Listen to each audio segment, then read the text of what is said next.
Hello,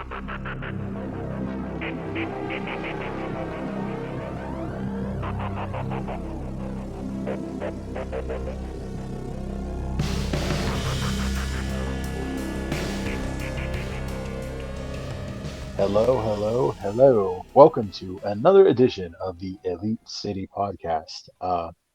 This week we have the bearer of bad news. If you have not heard, Jay Briscoe was tragically killed in a car accident on Tuesday. Uh, Rick, this is pretty much shaking the wrestling world right now. Yeah, it was when I first found out about it, I was just like on YouTube, like on what it was it Tuesday night, just like looking around on YouTube, and I saw like a thumbnail for a video, like a video I didn't see, just like a suggested video Right. being like Jay Briscoe killed. That my first thought was like, oh, this is just some like clickbait thing, Right. whatever. And then like so I Googled his name, and I was like, oh no, like that. Yeah, I was completely like taken aback by that. It was awful, and then the details coming out were terrible. Yeah, so I feel awful for his family and his everyone who knows him. Like it's I mean, obviously we don't know him, right. But I feel terrible for everyone who is. And he seems like he was like had a lot of friends in wrestling. Like he seems like almost every wrestler came out to say something about him. So yeah, that's what I was just gonna say. Like he seemed like insanely well liked and very well respected. Like he was apparently one in a million. I mean, even in the community, like the videos of him. Have you seen the video of him doing the cheerleading routine? Yeah, that's yeah. I feel awful. So I feel so bad for the kids. Like yeah, yeah. And like you noticed, I know one thing I noticed from all the stories from the wrestlers, like Seth Rollins and the Bucks and Kevin Owens, like one of the things they all said was like how he helped them, like how he he was always willing to help someone with like getting more time on screen or help them with their match or help them with whatever. Like he seems like he was like as a wrestler, he seems like he was a good guy to work with. Yeah, and at least like we didn't get a tribute show yet. There's one has been taped. Yeah, and we're recording this on our normal Thursday night, so we just looked before we started. There is no announcement on a date or time yet, but it is going to be released, and he will have a proper tribute show. But shame on Warner Brothers for not letting AEW do it. Yeah, I was very surprised. I didn't expect them to do like because he wasn't allowed on AEW TV, and I can even understand that. I'm not going to get into it. I mean, there's no point in rehashing all that now. But I understand Warner Brothers made a decision, and it's the network. It's their network. So if they don't want him on their show, that's their decision. Yes. But so I was surprised there wasn't a video package. I mean, I wasn't surprised that there wasn't a video package. I wasn't surprised that there was no highlights or anything of his career, because I get that. I understand that. I was really surprised that they didn't start the show like in a similar way to the way we started the show, with just talking, spend 2 minutes talking about him. Because they've talked about him on AEW TV before. Right. I mean, they had segments where they mentioned the Briscoes. They just didn't have them on TV. Right. So I'm surprised that they didn't at least have like what we did, like a little 2 minutes of Excalibur just saying, the sad news. We, reaching out to everyone who cares for him, everyone in his family, like we're hurt by this, and then go on to Dynamite. That's what I expected them to do. And the fact that they didn't was very, very odd. And I don't know, but I'm assuming I'm guessing that it was a network decision, not an AEW decision. And especially the way it ended. Excalibur, with his amazing speed talking, he got his 2 cents in as they were going off the air about Jay Briscoe passing away, and said something about like, Jay, you and your family are in our thoughts. Rest in peace or something. I do feel like he did that right at the end, because then they couldn't cut to commercial or like yell at them because the show's over. Yeah, the show's over. What are they going to do? And then Excalibur probably went back and said, okay, whoever's going to find me, whatever, I don't care. Like I that also, was my friend. well, I was watching on Fight, and during the break in the Bucks match with Top Flight, I mean, they talked about Jay Briscoe during one of the commercial breaks. They talked about the matches they had with the Briscoes had with the Bucks, and how much those meant to the Bucks, and how much that meant for indie wrestling at the time. And that really made me think it was a network decision, because as soon as they were off the air on TBS, They were they talking were about talking it. about it, and then as soon as It's they went just back on the air, they just went back to like not talking about it. So I feel like it was definitely a Warner decision, and that's I get I like I said, I totally understand not having him on your show. right, That's a network decision, and if they right. can decide they don't want someone who they think makes their brand, represents Look their bad. brand in a way that they Right. don't want their brand to be represented, fine, that's fine. But like, to not give them 2 minutes off the top of the show to like say something about him is Yeah, it's that's really terrible. it's really surprising. I was very, very surprised. Like, I kept waiting for like, oh, maybe after the first match they're gonna do, but yeah, they never did, and it was very weird. It was, and it's a shame. And And he was a I current employee of, I mean, ROH, but exactly still, like, ROH is right. ROH was on AEW all the time. Like, it's basically like a sister company. Like, they're both owned by Tony Khan. It would Yeah, be one thing if he that was a not current employee. Like, if like it was like someone compared it to when Scott Hall died. WWE mentioned it, but they did like a video, but they didn't have like a 10 bell right. salute, or like, but he didn't currently work for them. He worked for them in the Correct. past, but like, Correct. this is different. Like, even NXT had like a minute where they talked about him on their show, Right. and he has Right. nothing to do with NXT. Exactly. So And yeah, very strange. it just, I don't know. It's like you said, it was an employee who, like, I mean, it tragically passed away. Like, he was in, I mean, they were in the basically the prime of their careers. Like, they were getting the most well known right now. I Right. mean, with everything they just have been doing with FTR. I mean, they've wrestled all over the world, but literally was just in his car and it just stopped. Like, Yeah. so to not let them give him that, like, I mean, I wouldn't even be saying the same thing if he had like a terminal illness or something, because it's like then you would say, oh, he had a terminal illness but he was so young. Like, I mean, he's gone now. Like, let them Yeah. say something. Yeah. It's I know it was, again, I don't know, but I feel like based on especially what we saw with Brody Lee, how well Right. they handled Brody Lee's passing and the tribute they did for him, and the fact that they did do a tribute show but they didn't Right. air it yet, I feel like it's almost certainly to do with Warner. I mean, there's a part of me that thinks, oh, maybe they wanted to do an ROH thing because he was an ROH guy. He never was on AEW, which I maybe, but even NXT mentioned him. So Right. I could understand if they didn't want to, like, oh, he wasn't an AEW guy, we're going to wait for an ROH show to do a tribute because he's an ROH guy. Sure. But then spend a minute talking about him and then say, oh, we're going to have a tribute show. At a later date, yes. ROH is holding a tribute show, and there will be one, and we'll have details of that later. But like, they didn't Yeah. even do that. Like, even the few wrestlers had the J armbands. They barely mentioned why they were wearing them. Like, it was, Right. yeah, very, very strange. And And disappointing. I mean, I don't yeah. know. Obviously, we don't know Jay Briscoe. I don't even haven't even seen very many of his matches. I've seen like the matches he had with FTR recently, but I didn't watch ROH. I didn't before recently, so I don't know of him that much, other than from what has happened in the last year or two. But like, he was a current employee of the Yeah. company. I mean, even if he was the backstage worker who wasn't even on TV and no one knew him, Right. like, they would spend the minute or two talking about that person. If like one of the producers or someone, right, who'd been there a long Well, time, like, he worked for ROH for 20 years essentially. Like, yeah. Well, that announcer that from Impact that passed away, they right, had his picture up there. I asked you, I didn't know who it was. right, You were like, oh, he's an announcer. He was an announcer on Impact. He got a little segment on both shows. right.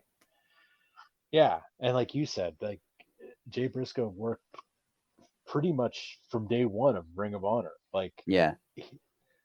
And I know so Tony Khan didn't own it then, but he owns it now. And right, just based on from what we've seen Tony Khan doing, his respect for, wrestling history, and he would, if it was up to him, I think he would 100% have done significantly more, just based on the fact that he does, like, rightly, you can say a lot of bad things about Tony Khan and how he like book shows or how he acts in public or sure, whatever, but he definitely respects wrestling history. So even if he was only owned ROH for like a year, he would respect the fact that someone who was one of the, longest tenured employees of that company, you think that is he would right. definitely want to respect him more than that.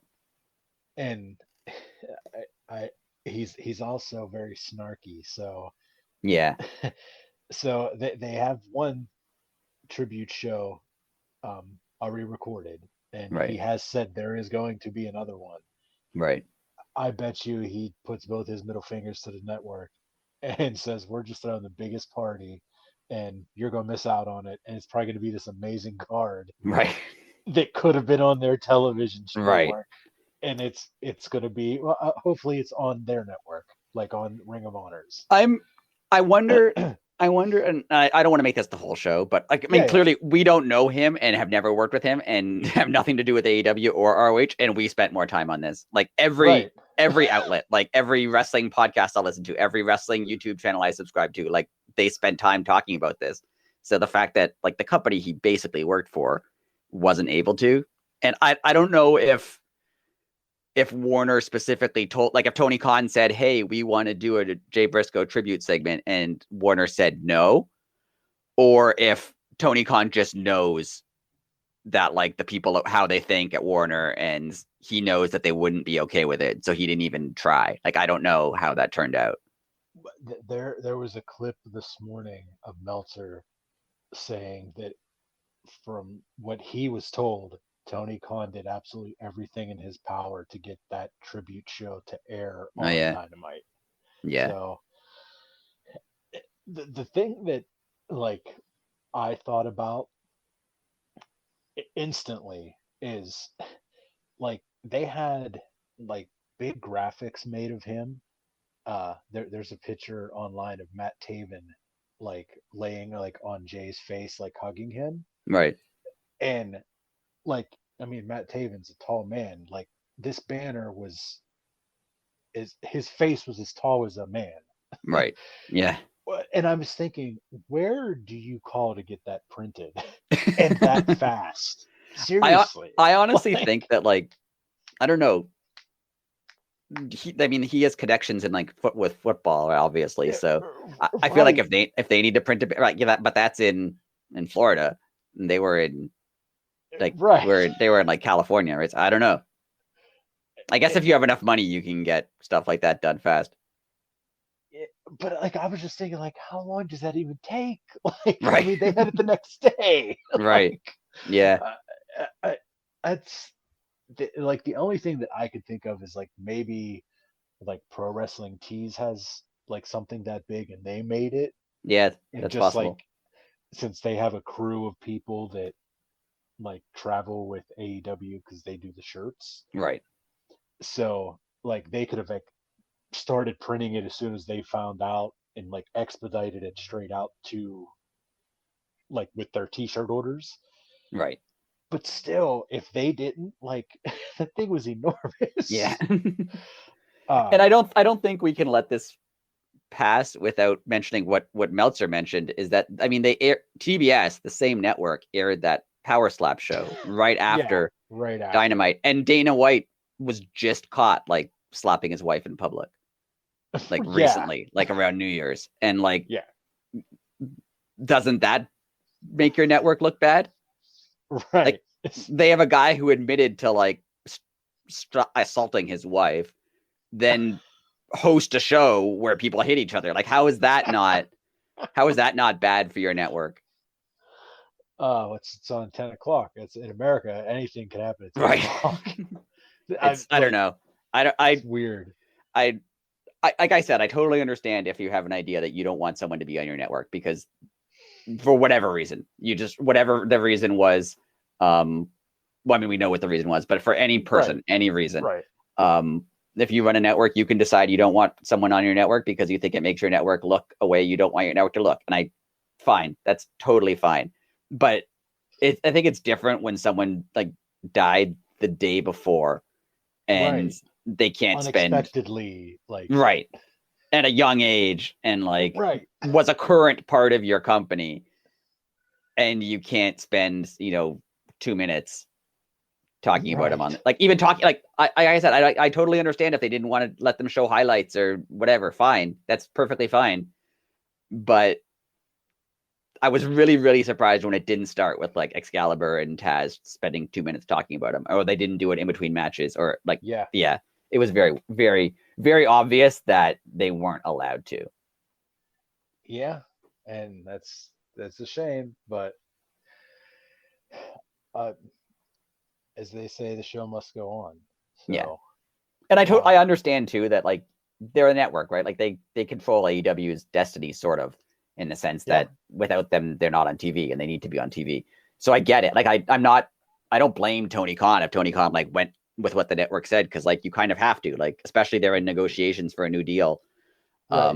You don't want to upset them right now, and that's unfortunate that you have to put business into this conversation, but you do. Um, but yeah, it's a negative situation all around.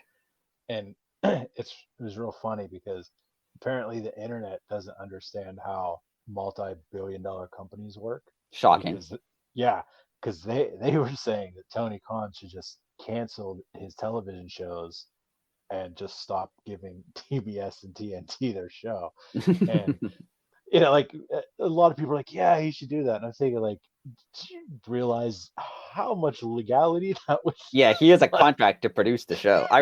Even if you like, don't know anything about television, I remember when ECW had that deal with TNN in the yeah, early 2000s, late 90s, I think it was, or late yeah, 90s. yeah, it was late Um, 90s. and what Paul Heyman says, again, it's Paul Heyman, so you don't know Right. how much Yeah. is truthful. But what Paul Heyman said was that um, basically they were losing money every week they made that show because TNN wanted a production level that ECW didn't usually have, and so Right. they had to up their production, but they didn't get any more money to do it. So every week they're basically losing money.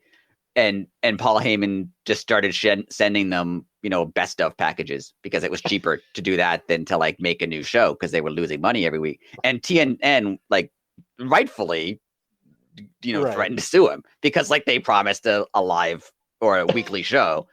So yeah, you can't just like not do not hold up your contract and expect it to Right. like Yeah. that should just go away, right? Like Yeah, you hold no power in the situation. Like you said, TBS or Turner holds their destiny in their right. hands. Like yeah, they could just cancel AEW like tomorrow if Yeah, they wanted to. Like right. It works that way, but it does not work the other way. it's like a contract with Vince McMahon. It is. Well, it is yeah, that is correct. That's corporate. So yeah, but they do it on a personal level, which we're not going to get into that. Right. We've Um, already spent a lot of time, and not that we shouldn't yes. have spent a lot. That's another thing that's upsetting about all this is, again, I haven't watched enough Briscoe matches to have like to have a lot of memories of their matches or anything. But it is unfortunate that the day, 2 days after he died, people are talking about Warner Brothers and AEW's, contract with them and like, no, we should just be talking about him Correct. and how unfortunate it is that he's gone and how awful it must be for his family and his friends. And instead, we're talking about like what Warner Media allows AEW. Like it takes some of the focus off of it, and that's a little sad too. It is. It's a great point. So we will move forward, uh, and I'm going to pepper in some more Jay Briscoe. The Briscoes were my favorite Ring of Honor tag team. First off, and I have some thoughts on things that Ring of Honor can do, uh, and we'll get there when we get there. So All right. the they came out swinging, came out of the gate, All Atlantic Championship, Orange Cassidy versus Jay Lethal. Uh, Jay Lethal, which um, he was the first person to come out with the Briscoe armband. I thought that was a Yes. nice little touch. Again, like you said, nobody was allowed to say anything, but I or we speculate they weren't allowed to say anything, Right. but still just dumb. But Lethal had it on. Um, him and Orange Cassidy work really, really well together. I mean, I'm sure they probably have wrestled each other at some point, but I have never seen them wrestle. But I enjoyed the begin. Well, I enjoyed the whole match, but at the beginning I thought was very entertaining. Like they got their characters in, but they also wrestled really well. Right. I don't know. Yeah. And I absolutely love the stipulation Of on Sanjay Dutt and Satnam Singh and Jeff Jarrett. If oh any of yeah, them yeah, oh interfered, Sanjay would be, just for Sanjay some reason, loses. only Sanjay would be fired.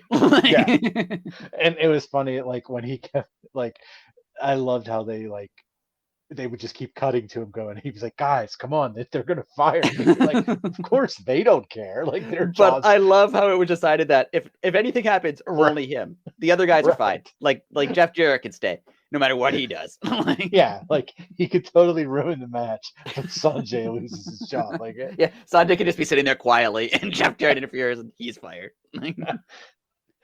uh, But I thought they played that off really well. Like it was like cheesy level comedy, but it was yeah, funny. Like and it was like it's kind of what you expect with like with the best friends in Orange Cassidy. Like I- they they are the like funny serious wrestler.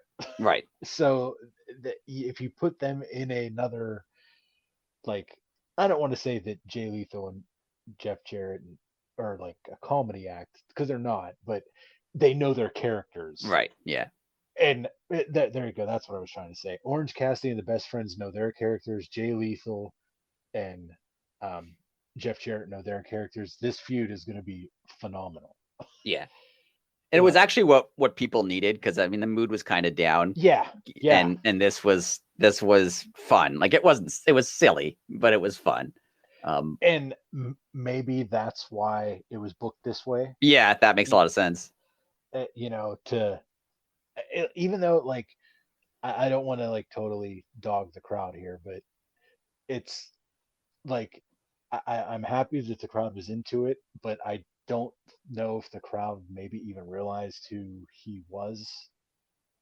Like, I mean, some of the people might have known him from Right, California, but right, I'm not sure if the Briscoes ever.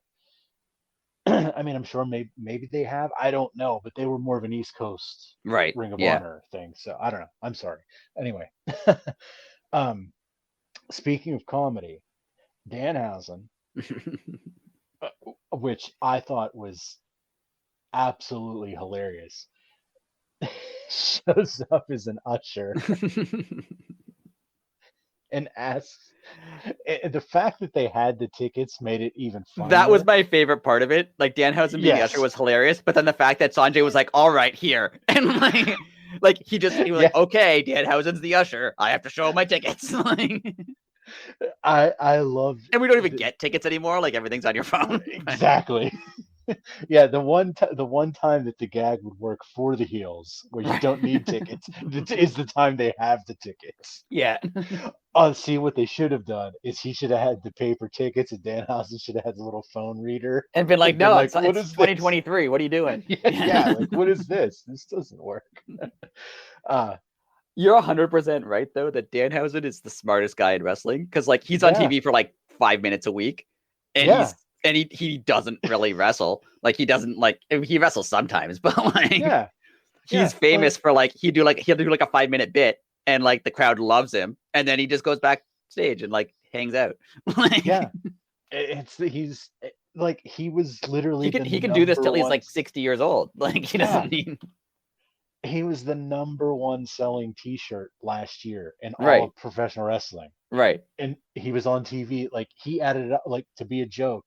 I think he said he was on TV for 38 minutes last year, And so like he's just telling you how much money he made. I like because number 2 was I was on Pro Wrestling Tees with CM Punk, who like Right. injured himself twice and like is it like Right. and like recovering from a serious injury and getting in backstage arguments over like ring matches and like Danhausen comes on TV for like 5 minutes a week, makes a joke and Yeah. outsells him. Yeah. Yeah. I mean, Danhausen's he's a machine. It's genius. It's Like amazing. it really is. And him taking the guitar was just great. And yeah. Yeah, the whole bit was wonderful. It was so like silly, cheesy, like them coming down, and then Dan had like it was all so cheesy, but Yeah, it was funny. it was so pro wrestling. Like It's one of it those was things. If just you did it all yeah, the time, it would be obnoxious. But right. like if you did it now, it's funny and it's silly. And how good has Jeff Jarrett been? Like much better than I Yeah, thought Jeff Jarrett was ever going to be. Like I like Jeff Jarrett, but like it is 2023, and I didn't know how yeah, much he was going to do. But like yeah, he's been great. yeah. Like I guess a pleasant surprise because like when he signed, like I was exactly agreed with you just said. Like I figured maybe you'd see him once or twice a month. I did not Yeah, expect to see him every week. I thought he'd So be like a special attraction type guy, yeah, or like a manager yes, or something, yeah. yeah. So like my expectations were very low Right. on just based on I thought we wouldn't see him that much. Now he's like in a major storyline, And he's on every week, and and he's on he's every week. entertaining, yeah. It, it just it really makes you want to beat your head off the wall on how terrible of a booker Vince is. Like these guys had talent, and we never knew him. AEW does seem to man it. They do a really good job with like their legends characters, like with Billy Yeah, Gunn and Sting even and Jeff Jarrett and like people like that who like you thought like oh yeah they're good but they their time is over but like they clearly have more to give and they have more to do on TV, and AEW recognizes that and kind of just lets them do it. yeah, and And it's these guys got over in the first place for a reason. Like the fact that Jeff Jarrett and Billy right. Gunn are still wrestling like 30 years later, like there's a reason that Yeah, they stayed in the mainstream wrestling for so long. Like they have something, and yeah, let them do it. heck yeah. Um, I did make a note here. Right after Danhausen came out as the usher, Excalibur did acknowledge um, Jay Briscoe's passing, but Yes, it must have just been like a sentence or two because I don't even remember what was said. But I did write yeah, down that it was acknowledged. yeah. They did mention it like a little bit here and there, which again, it really does make me feel like they were told not to. But if they could slip it in every so often, like Right, maybe no one will notice, right? Like right. Yeah. So hey, it, anyways, back to the match. Orange Cassidy hit the orange punch on Jay Lethal. You got the clean pin. It kind of broke down afterwards for a minute, and um, what's his name? Satnam had best friends, and Sanjay had to settle him down. He didn't want to lose his job, but technically, the match was over, so that's the true. the They weren't stipulation would really have ended. interfering in the match anymore. Yeah. Correct. I forget So who it was. Was it Tony Schiavone who was like they should just let him chokeslam them and then get Sanjay yes, fired? yeah, yeah. Tony Schiavone, talk about somebody who's hilarious. That must have been like told to never like be yourself on television. Yeah. Or he's just old now and doesn't care. Like that's a possibility. Like so he's just funny now. Like Well, if it took this long to get to the point where he should have quit caring years ago because yeah. he's hilarious, right? This announced team, like I love JR, I really do. But like Yeah. this announced team of Excalibur, Taz, and Tony Schiavone, they're hilarious. Oh, yeah, and you can tell that it's like general like just camaraderie. I couldn't think Yeah, of the they're word. just like joking around and it just happens to be on TV. Yeah. Yeah, like those are three buddies that meet up once a week at the bar for a beer. Like, Right. like they're that. Yeah, they're that. Yeah. Um, were you surprised at the next match? That it The happened Bucks or top that it was this early in the show, like that the Bucks were second as well. um a little bit But I actually thought that the Danielson match would be the main event. So I thought Danielson and Darby were both going to be ranked higher than the Bucks match. So I wasn't super surprised, especially because it wasn't. I mean, they're champions, but this wasn't a championship match, and other ones were. But True. I thought it would have been, like you said, I thought the last hour would have been like in one way or the other, Darby, Bucks, or Danielson. They would right. interchange whoever. But hey, apparently second's the hardest spot to wrestle in. I never knew that, but Yeah, I've heard that. Apparently Jericho was really upset one year. They made him and Kevin Owens go second at WrestleMania, and he said he'd rather be either first or anywhere else in the card than second. So apparently second last was also not great. second to last. Like, yeah. I didn't. Oh yeah, because like people want your match to end so they can see that. Right. That's why. That's the argument why they keep putting the women's match there, but that's for a different day. Never thought of it that way. Anyways, we had Top Flight versus the Bucks, and we had the Bucks come out to the old Bucks music, which I like that the Elite have their own music. That's a nice little touch. I do like that. The Bucks also had theirs were a little different than Jay Lethal's armband. Theirs was, did it have? It had a heart on it. Theirs did, and it just said Jay, right? Yeah. Okay, yeah. Theirs said Jay with the heart, and then Lethal said Briscoe. Yeah, I feel like Jay Lethal said Briscoe because his name is also Jay. Oh yeah, that would have.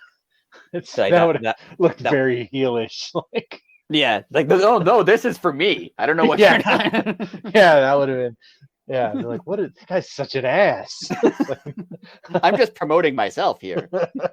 Yeah, no. Yeah, I get it. I never thought of it that way. The way. Bucks, and I don't know if this is acting or what, they seemed a little shooken up at the beginning. In my eyes. They did. Well, they had a run against the Briscoes in AEW in Ring of Honor. Yeah. That was legendary. I know that from Taz and Excalibur talking during the breaks. Any one of those matches are highly recommended. It's like, I believe it happened over a summer. But that's what made me watch Ring of Honor weekly. Like, I would watch it here or there. Like, it would be on my DVR, and I would have it, like, I'd be like 3.5 months behind, and I'd watch it every now and again. And then this feud started, and then I started to care about it a little more and a little more. And then next thing I know is, like, I binge watched it. Like, I caught all up. Right. And to watch this feud, and it was phenomenal. Anything from that feud is highly recommended to watch. I mean, they literally burned the house down every night. It was great. But Top Flight really looks like they have hit their stride now. Yes. They looked, I don't want to say they always looked like they belonged, but it, like, obviously with Darius being hurt, like, Dante was a little ahead of Darius. Right. It looks like now they are on the same page. Yeah, and I mean, even before this match, like the Blackpool Combat Club, even in beating them, put them over really well. Yes. Yeah, and they could be maybe a acclaimed type tag team this year. Yeah, I would expect them to win the tag titles this year. The only reason I wouldn't is because of the Acclaimed. Like, they're not gonna. I don't think they're gonna put Top Flight against the Acclaimed. But other than that, like, if there was a heel tag team champions right now, I would say put Top Flight in the title. Right? Yeah. But because the Acclaimed are there, I don't know if they'll do that yet. It's a good question. Here's a question for you that I've brought up to my buddies a million times, and it's kind of a 50-50 answer. So, just something I always thought growing up should have happened, but it's never happened. Do you think there should be, like, intercontinental tag belts? Yeah, I mean, that would work in a AEW's tag division isn't as deep as it once was, but it would work in a company that had a really deep tag division. I forget what company it was. Didn't someone like one of the NWA territories, they had US tag belts. I forget who it was. Yeah, there were US tag belts. Yes, I feel like something like that could work, because it is a little strange that singles competitors have 3 or 4 belts to go after, and the tag teams only really have one. Yeah, and I mean it's also like that wild card. Like, oh, then where is everybody else? Like everybody else is obviously number 2. Right. The tag champs are the top of the heap, but it's like there's never that mid-level like appreciation, like how like there are guys known as intercontinental champion. Right. Yeah. Like there's never like, if you just think of like a mid-grade tag team, you're like, oh, they were just a mid-grade tag team. And it would like, give them something to like fight over or focus on or have a storyline with. Yeah, and I don't know, like I just, from the time I was little, I always thought like there should be, so then you could have like, the beginners division where there's no belt at all. Then you work for the intercontinental. Then you win that. Then you go for the heavy. I don't know. Tell the internet that AEW needs more belts and see what they say. Oh yeah, I know. The internet can complain about anything. Like there could be an app on your phone that somehow just shoots money out of your phone, and people would complain like, wow, it drains a battery, I ain't using it anymore. This is completely off topic, and I'm not going to go on it for a long time, but I realized like sadly only recently that like someone will complain about literally everything. Yeah, like no matter what it is. You're right. If it was just like free money day, someone would complain. Yeah like, why is it gotta be Wednesday? Everyone knows I hate Wednesdays. Like, oh, sorry, we forgot the world does revolve around you. Right. It's absurd. The world is it can't be real at this point. Like just the absurdity.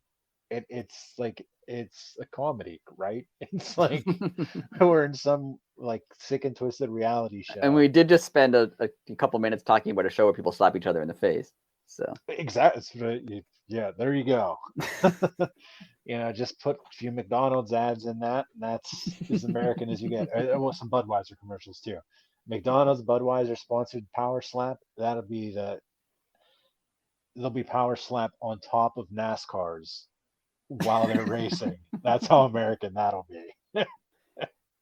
There you go. There you go. Wow, I just went off on that. Anyways, Top Flight looks really good. Top Flight looked good, yeah. Top Flight looks really good. Were you surprised? We can just jump to the end if we want. Were you surprised that they won? Yeah, that's what I was just gonna say. I liked that.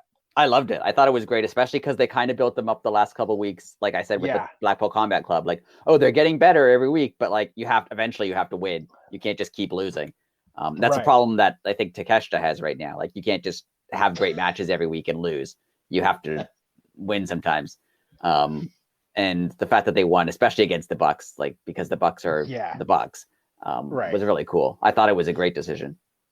And it doesn't hurt the Bucks because, I mean, they're trios champions right now. Right. So it's like they could say that, oh, we've been focused on trios. We haven't been in a tag team match in a while. So, well, I was literally going to ask you this. Do you think that was the Bucks flipping off the internet saying that they always book themselves over? Yeah, I mean, the Bucks have that reputation, but they have no problem putting people over when they need to. I mean, they put over Private Party like on one of the first Dynamites. Right. If not the first Dynamite.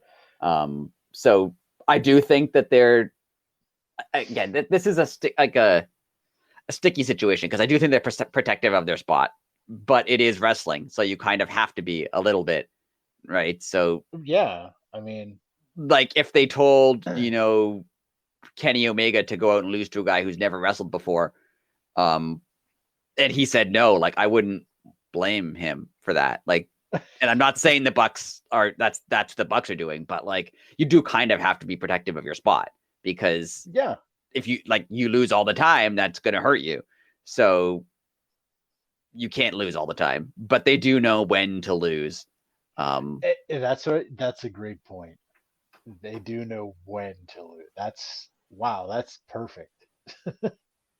And I get that the I get that the argument, not argument, but the story on the internet is they had something with FTR, and I think that might be some truth to that because it is very strange that FTR didn't go for that last tag belt when they had all the belts. Right. But the Bucks, if they're protective of their spot, they're not entirely wrong to be protective of their spot.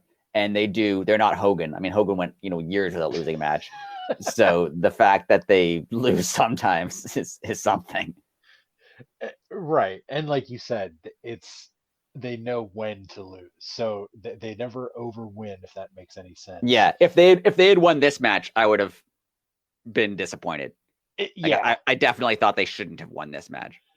And the fact that they didn't, but you still in your head expected it, made it that much better. Right, exactly. Like, yeah, you didn't expect like a squash, but you're like, oh, the top flight will look good, but and then they win and clean. Right. Yeah. Like, it was just fantastic. It was good. Yeah, you're right. I think they could be another, Acclaim type team that came up on their own through AEW and becomes a big deal. So that's cool to see. Yeah, it's fun. Well, speaking of homegrown, again, the Guns were next. Are the Guns growing on you at all? Until they talk. And it's not that I think they're like, I think they're really good on the mic, but I need to like, I've seen them talk more than I've seen them wrestle. Right. And they're not wrestling, and they're not needs that to catch up. And they're not that good at talking that they don't need to wrestle. Yes, they're not like The Rock in the 90s. He could have never wrestled, and people would have been fine with that, right? But they're not that level. Like Danhausen he could just do nothing. And he's fine, right? Yeah. But they're not at that level where they're so entertaining that you don't need to see them wrestle. Yeah, but I mean they're I like their gimmick of like just obnoxious, like kind of whiny, like I like it. I think it's funny. Okay, well, nobody has brought this up yet. Like, they're basically the New Age Outlaws, right? And like, somebody say that. Yeah, like they are literally what their dad did on television 25 years ago, and it's amazing. And the Acclaimed are similar to the New Age Outlaws too. Yeah, I'm a little surprised that they're doing. They did the Guns against the Acclaimed not that long ago. Yeah, I'm a little surprised they're doing this again. It does feel like that the tag scene doesn't have anyone to put against the Acclaimed because they had like Jarrett and Lethal, and then they had these aren't teams that you would have expected to be right in the running for the tag team championships in AEW, where the tag team division is held in pretty high regard. That's a good point. And like you said with the Acclaim being so over, you can't put you can put like another babyface team against them, but then like really what you're wasting everybody's time, right? Because then everybody knows it's basically just an exhibition, blah blah right. blah. Like So the Acclaimed are so over that it's hard to find anyone who can, unless they're just like, you have to get someone who's a really hated heel and have them if they're going to beat the Acclaimed because they're already hated. So it's fine if they are hated. But yeah, if like Top Flight beat the Acclaimed, like people might be upset, and that Top Flight are the faces. Like that's not supposed to happen. Yeah. So I get why putting the Guns against them, because the Guns are the kind of like obnoxious heel group that like you want people to hate. So put them against your most popular team. But it seems a little, I don't know, it's a little weird. It is. It's fun. But I guess you're right. I guess they are kind of growing on me. But like I said, I just need to see them do more. Yeah. I found the Billy Gunn stuff a little weird too. I mean, I get it because he like they're still his kids, right? So he's not gonna like hate them forever. He's not Vince McMahon. I had to get one in. But it's all good. But so it's a little weird. Like I get why he like wants them to work it out, but like they've been feuding for a really long time. How come now suddenly Billy Gunn is like, now you guys have to stop? Yeah, it's When you had a dumpster match and threw each other off the stage, that was acceptable. But now it has gone too far. Yeah. You are talking over one another, and I will not stand for that. That's what I was just going to say. Like, what is left to do? Right. I mean, it does seem like the Acclaimed are kind of just killing time till like a heel team can face them. Yeah. Unless, well, they tried to take Billy away from him, and that like the crowd didn't let that happen. Yeah, I feel like putting Billy back wasn't the plan. It just the crowd really wanted it. Like, even I don't even think the Acclaimed winning the tag belts was ever the plan. I think they just got so over that they kind of had to go with it. That's true. You know, Tony Khan, unlike Vince McMahon, I'll get one in too, listens to the fans. Yeah, he doesn't like to change plans, but with the Acclaimed and with Jamie Hayter, he kind of just went with where the crowd was going, and those are both good decisions. And I was going to say, and look at that. Yeah. You know, the Acclaimed they're a merchandise machine. They're just over in general. And Jamie Hayter she might be the most over person on the show. I was just going to say, literally just going to say that. Yeah. Like, she's up there with like, I was like, she might be bigger than, not bigger like name as Max, but she might be on Max's level. Yeah, she gets reactions that are like main event level. Like, I think she would get cheered like more than like Danielson or like Hangman at this point. Like, yeah, I mean, she's over. She's very over. So we'll see what happens with the Acclaim next week. Fun. Yeah. And speaking of Hangman, he had a backstage segment with Renee. He said he feels that he has his word back, which I thought was there's a whole bunch of teases in this. Yeah. I love this segment. I thought it was really good. Yeah. Well, I'm going to throw you right on the spot. Who does he want to mend fences with? Immediately after he said it, I thought it was Kenny and the Bucks, because of their falling out. But then it could be a lot of people. I mean, it could be Adam Cole, the Reach. It could be CM Punk, though I don't think that's true. See, that's who I think it is. Yeah, I don't know. It could be a lot of people. Yeah. See, I think it's Punk because, like, he didn't say he wanted to be friends. He said he wanted to mend fences. Right. Like, so do you think the person that he wants to money? My question is, the person he wants to mend fences with, he said, I want to mend some fences. And then right before the interview ended, he said, oh, if you get the chance, could you tell? And then was like, oh, never mind. Don't worry about it. Is he referring to the same person there, or is that two different things? Well, that's what made me think it was Punk, because, like, obviously he was talking to like somebody that Renee is close to. Right. It's someone Renee knows, I'm assuming. Someone that Renee knows that's not John, because they just finished talking about him. Had a conversation about John. So that's why I went to Punk. I wasn't sure, and I like them not being sure. Like, I'm not insulting the segment. I thought it was a great segment. I'm not sure when he said, I have some fences to mend. I'm not going to talk about that right now. And then, oh, by the way, if you see whoever, can you, like, is he talking about the same person? Or is it, I have some fences to mend. Oh, and also, I want to say something else to somebody else. You know what I mean? Like, is he trying to deal with all his problems? Like, he has a couple problems going on right now, and he wants to try to solve all of them. I don't know. And Hangman's great at that. Hangman is very good at that. He's really good at, like, the intertwined storylines. He's really good at, like, the emotional storylines. Like, he does a really great job at it. He does. And he's insanely believable. Yeah. Like, I don't know if, like, you know, I know their personalities like turned up to 11. Right.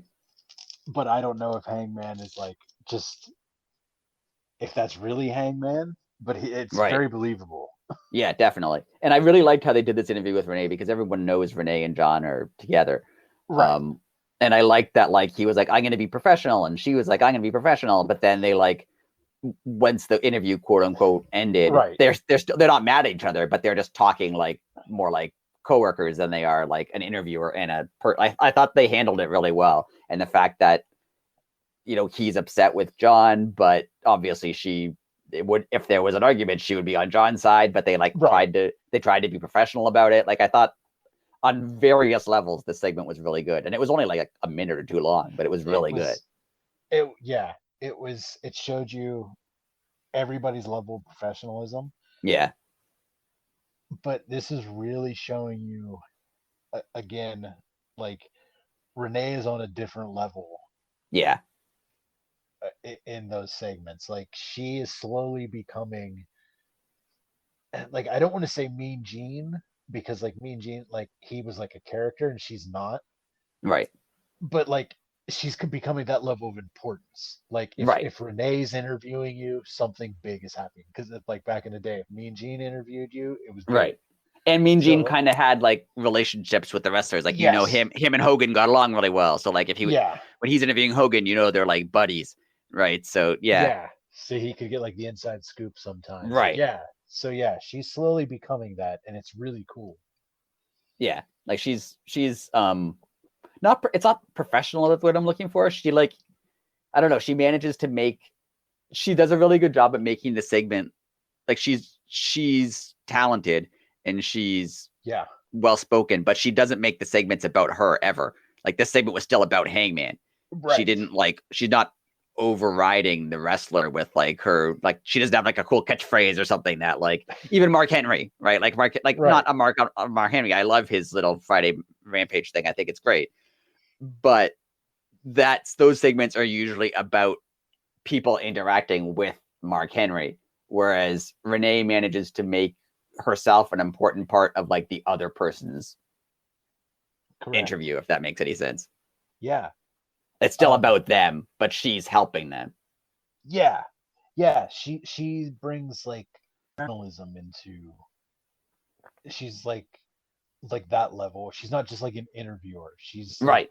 journalistically interviewing. And I think I told you I read something, I was from our podcast or something, that she said when she was in WWE and they had, the very scripted promos, she would always read the wrestler that she was interviewing. She would read their promo and know what they were going to say, so that if they ever got lost, Oh, she could always be okay. like, "Oh, so what did you want to say about that match you had last week? I heard you really wanted to talk about that." So then they would go, "Oh yeah, that's what I'm supposed to say," and then like she would be able to lead them so through the promo, so which I of thought was course really she did cool. like that is super cool and like way above and Right? beyond.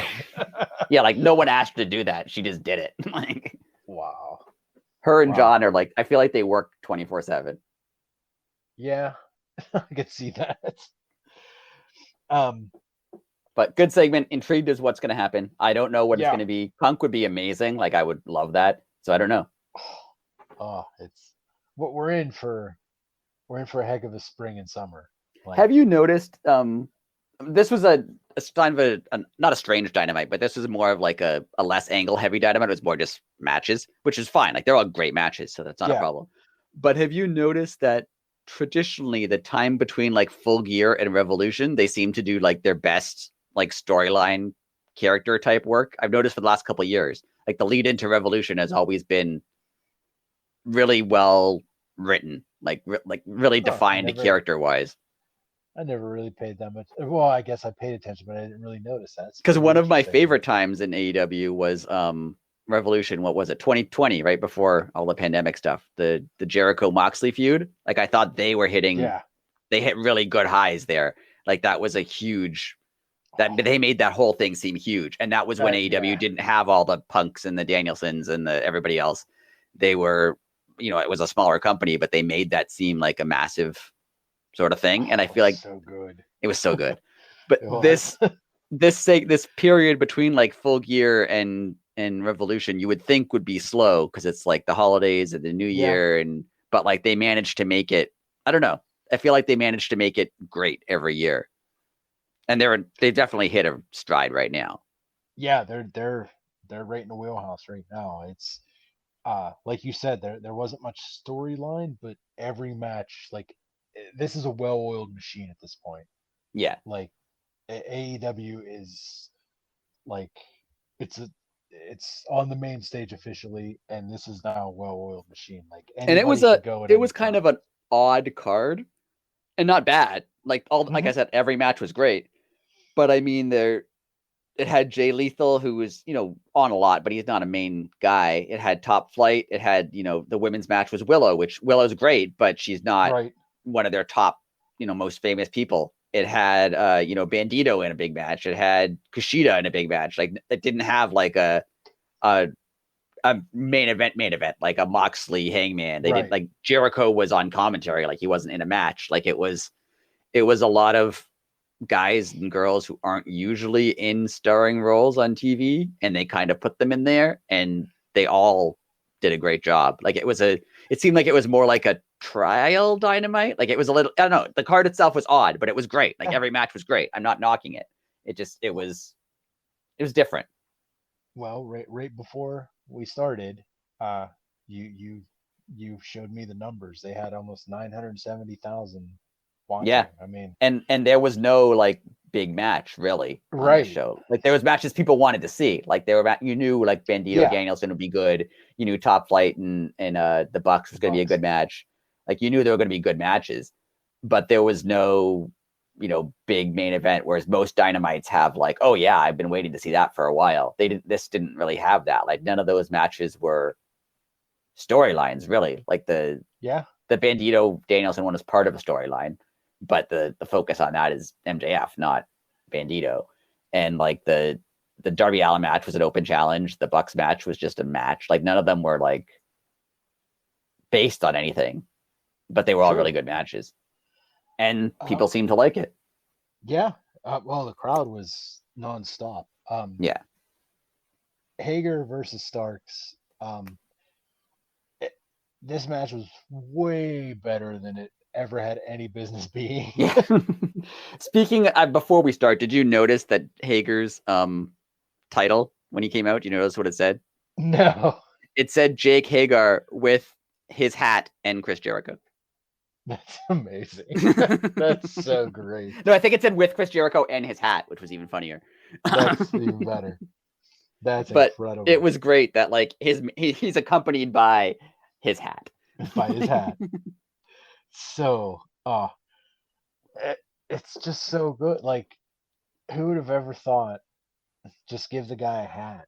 Right? Like, is he that talented and we didn't know that the dude could get over with just a hat? Or is just Or somehow the hat his thing? oh yeah, or is it just like did the moon align with the stars and Right. like And the hat just got over. Yeah, it's yeah. odd. It is at like it's like a Danhausen level now where he doesn't have to wrestle. Like he No, he doesn't have just like he just do stuff with the hat. and that's all anybody wants to see. Right. Well, I think I told you it was hilarious. It was on Dark or Elevation. It was one of the internet shows last week or 2 weeks ago. He put his hat like on the turnbuckle when the match started, and like when they were circling each other, like the babyface like stumped his foot and it fell off. Yeah. And he made the guy go put it back on the and, and like in total character, he was like, "Oh, I'm sorry, buddy. Hold on." And he walked over and he put it back up, and he like apologized, and Jake was like, "No, it's cool." And then they went and they wrestled. It was Nice. amazing. I also really love how the rest of the JAS, like Matt Menard and them, respect the hat. Oh, it's Like if the hat amazing. falls down, like one of them Like will yeah, pick it up someone and yeah. wipe it off, and put it back on. Like Yeah, like the hat is the hat needs its own shirt at this point. a shirt with a hat on it. That would be It's great. just a shirt with a hat on it. It'd be the greatest if that was Jake Hager's shirt. Just doesn't even say anything. Just Just a has the purple hat. just a purple bucket hat on it with the AEW logo in the corner. That'd be That's the great. greatest shirt ever. But you're right. The match was much better than I thought it was. Jake Hager Yeah, tends to do that. Like I don't think of him as a great wrestler, which I mean, I don't know why I don't. I just don't. Um, probably from where he used to work, but right. just But he has good matches, and this was a good match. yeah, it was a good match. It progressed the. I don't mind if Jericho's involved, if as long as it's not always Jericho. Right. Like Yeah, okay. If Jericho wants to put Starks and Hager in a match, that's fine. If he tells Starks to get a tag team partner and he wrestles 2.0, fine. Right. Yeah. If they have to go through, if he like had to go through the rest of the JAS or something, Yeah, that's fine. but it's like every week where it's going to be a 10-man tag and Right. and Yeah. oh, and then next week it's a 6-man and I'm Right. like, and then and we're leading to the pay-per-view. and ah. you have no idea how relieved I was when Starks won. Oh, you didn't think that he was going to? No, I thought that they would do like some Jericho shenanigans Oh, and he okay. would lose. And I was gonna be I was preemptively outraged at it. So the fact that he won made me so happy. That's incredible. And it was clean. Mm-hmm. Uh I was like this Eddie Kingston levels of outrage. So I was like, no, you screwed Eddie. You can't also screw Ricky Starks. it's this. I know I keep saying it, but this could be the year of Ricky Starks. Yeah, like I think we've said this before. It's weird because like not yeah, I agree with you with Ricky Starks. It's weird that like MJF is champion and I want him to have it for a long time. Like I'm not saying, Yeah, oh, he's going to hold it for a long time. Like no, I think he should. But agreed. it's a little odd because there's a bunch of like AEW has a lot of belts, but also it seems like there's a lot of guys who could benefit from having a belt and Yeah, there isn't one for him. Like Ricky Starks isn't going to be like, you know, mid-Atlantic, whatever it's called, mid-Atlantic, right? That's it. Is that the name? yeah. Yeah. He's Uh-huh. not going to be middle, like that's below him at this point. Like he's main event level guy now. Yeah. So what's he gonna like? And MJF's not going to lose the belt. So what's Stark's going to do for a while? I hope it's not feud with Jericho for 6 months. uh, All Atlantic. We were wrong. All Atlantic, sorry, Mid Atlantic is an old It's wrestling company. yeah, old Yes, wrestling company. Yeah. yes. Uh, I I knew Mid Atlantic didn't sound right. but I agreed with you, and I was like, that's totally not correct. Yeah, Um, that's bad yeah, that we don't know the name of the title. that is very terrible. Well, it's past my bedtime, so. There you go. Anyways, I agree with you. As long as this leads up to Jericho Starks, and then let them rest, Yeah, like I'm okay with that. yeah. If they do, if this goes to the pay per view and then Starks wins and that's the end of it, Yeah, good. Like that's good. Like I would be happy with that. yeah, I'd be totally okay with that. It's a nice little passing of the torch. Right. Jericho elevating Starks to, and now Starks is officially on that level. Yeah, Right. yeah, let's go all day. But if it lasts past Revolution, I'm gonna be pretty annoyed. um, I like that they did the little Adam Cole replay next. Yeah, that was good. I that was something that AEW they're finally, I don't want to say finally catching on, like they always knew, but they weren't very good with, like, if they weren't very good if you never watched. They just assumed that you have been watching since day one. Right. Yeah, I've And realized that about AEW. Yeah. yeah, so like this little replay, like again, I don't know if it's this new producer that they hired, but it made perfect sense. Like, if you don't know who Adam Cole is, like he's giving you a promo backstage telling you who he is. Right. Oh, he just came back after a bad injury. Like this is the start of like second Right. part of his career type. Okay, I'm gonna like this guy. Yeah. And there's a difference between no recaps. Like I think AEW didn't want to do recaps because WWE does a recap every like 10 minutes. Right. Yes. So I feel like they were trying to be different, but like you don't need to be that different. You don't need to do no recaps at all. Like you could have like Right. this one made sense. I noticed I forget what I was even thinking about when I thought about this earlier today, but you're right when you say AEW just expects you to know their stuff, Yeah. and that's generally fine in most cases because like Kushida, if you don't know him, you can spend 2 minutes and you can look him up. Right. But it is a little odd that they kind of do expect you to know everything about everything when Yes. I know they don't want to spoon feed you like WWE does. I get that they're trying to be different than them, but there's like a happy medium when like Exactly. they Exactly. can tell you a little bit about things without beating you over the head with it. and like you said, this just it made sense, and it got Adam Cole like on the show without being on the show, Right. and And it made it me remember, oh yeah, I was watching this. I forgot Adam Cole came back last week. That was a cool moment. right. And reminding me about it was like, oh yeah, Adam Cole's back. I wonder what he's gonna do. Yeah, like that. Yeah, that it was it, good. yeah, all around good, and it was a nice little lead into, because they ended with, he has the locker room on warning or whatever his Right. exact words were. Well, who's at the top of the locker room? Danielson. You know what I mean? Right. Like, it was a Yeah. nice little segue into the Right. match. But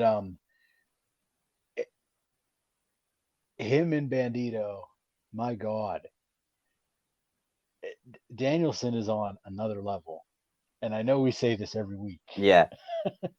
Well, next week is the Rick test. Yeah. Next week is the test, and he can do it. He can do it. Definitely, he can. This is not me.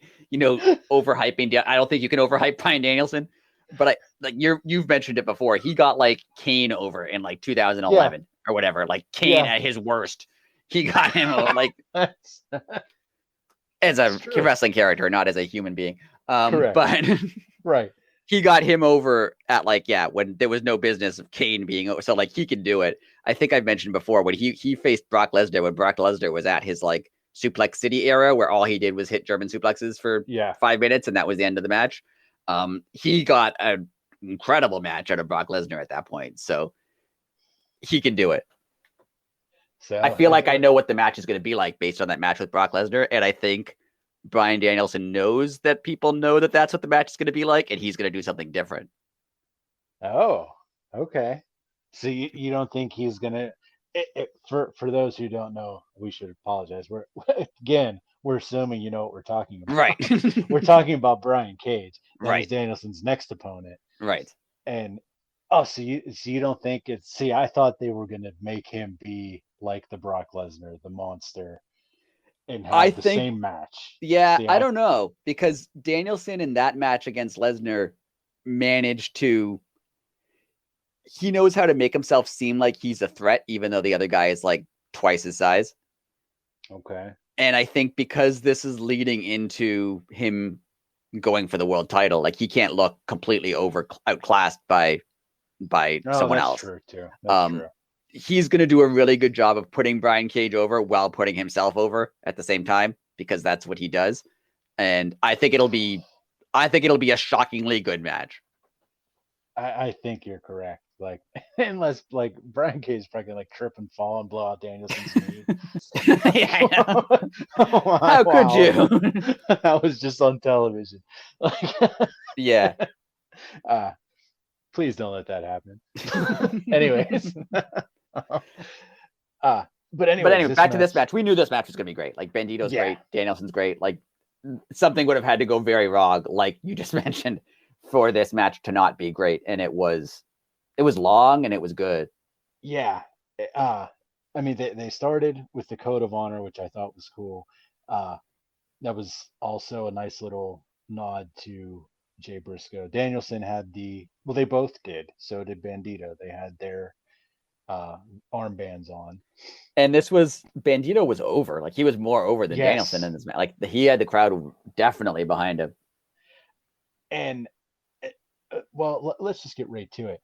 The move that I just wrote down, I've never seen this before. So you know exactly the part I'm talking about.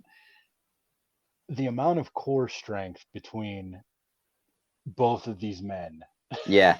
For that to work. Oh, are you talking about when he pulled himself up from the? Yeah, and then Bandido, and then Bandido's in like the sitting position and like holding Danielson, who's doing basically a sit up and then a swing. Like, are you kidding me? Yeah, it was.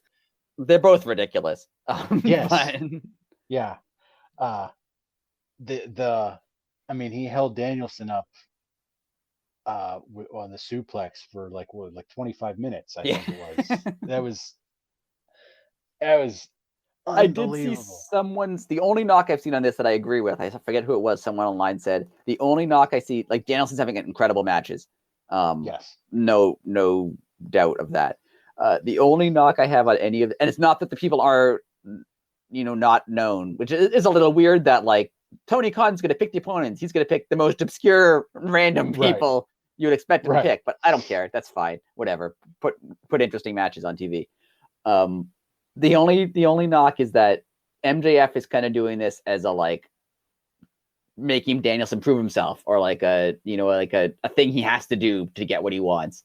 Right. Whereas like you could tell Danielson loves this. Like he would do it every day. Oh yeah. Like, yeah. This isn't like a bad thing for him. Like he's having a great time. Yeah. Like he even on his road to, he says, and MJF thinks this is punishment. Right. He's like, I'm loving this. What I really want to see is like after he gets to like February 8th or whatever, the last match he has to win, and then be like, oh wait, there's no more. No, just keep booking them. I want to do more. Yeah. Book some more. Can we extend the date? Can I get an extension? I can go to March. Like that's fine. Yeah. I somehow think this is going to end with his last match. He's going to get the match from Forbidden Door. They're going to get Nick Aldis, and we're going to see the purest of pure wrestling matches on television. All right, I could see that. Yeah, that's my guess. This is kind of like Bryan Danielson's like dream match card. I really think the match with Brian Cage. It's obviously I don't know Bryan Danielson. I don't think that would be on his dream match card. Maybe it is. I don't know. But I feel like that's him being like, oh no, I can have a good match with literally anyone. So just watch. Like, oh yeah, I mean, it's next week will be the. I've said before though, Bryan Danielson could have a match with me. I am incredibly unathletic and never wrestled in my life, and it would be like passable. Like it would be fine. Yeah, I agree. He could walk somebody that has no idea what they're doing through something through like a reasonable match, and it would end, and you'd be like, that was a passable, like serviceable wrestling match. Yeah. I did have one sort of complaint, which I thought was dumb. After the match, Danielson, of course, wins. Like everyone knew that. Like, did MJF call out Danielson? Like it was dumb. That was weird. Yeah, that MJF segment was a little odd. MJF he's been a little off these last couple of weeks. Yeah, like I even wrote down is like, why did he call him out? Like this whole thing is so he could face like you just like it's just you did what? even I think confused. it was Taz or Excalibur. Someone after that segment, he was like, "You don't want to, deal with the monster that I truly am," or something. And I think it was Excalibur who was like, wasn't he running away from Danielson the last time we saw him? Yeah, like so I was a little confused, but I mean, AEW always, if they fumble somewhere, they always pick up the ball and deliver the next. And time, I mean, Revolution's not for a while. So exactly. They could always. This feud doesn't really have much in terms of like there was the Regal thing, but they're rightfully Regal's not there anymore, so they're not mentioning that as much as they were before. It seems a little like Danielson's wrestling in these like exhibition matches is to get to the champion, but like, does he have any issue with MJF? I mean, we know he does, but they're not really acting like he does at this point. Like it's a little. They'll get there. I think they will. Oh yeah, I have faith. And hopefully it's not just like a thing where they make fun of each other's moms or something. I hope it's like an actual, an actual story. Yeah, that was again a little low, but well, we had. So how much money was in that envelope? Because he said it's more money than Brian Cage has seen in his life. But I mean, it's just in an envelope. It gets done.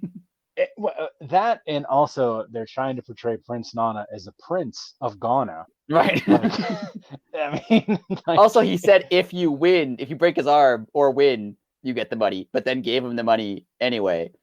True. So couldn't if it is more money than he's ever seen in his life, couldn't he just take that money and just like disappear?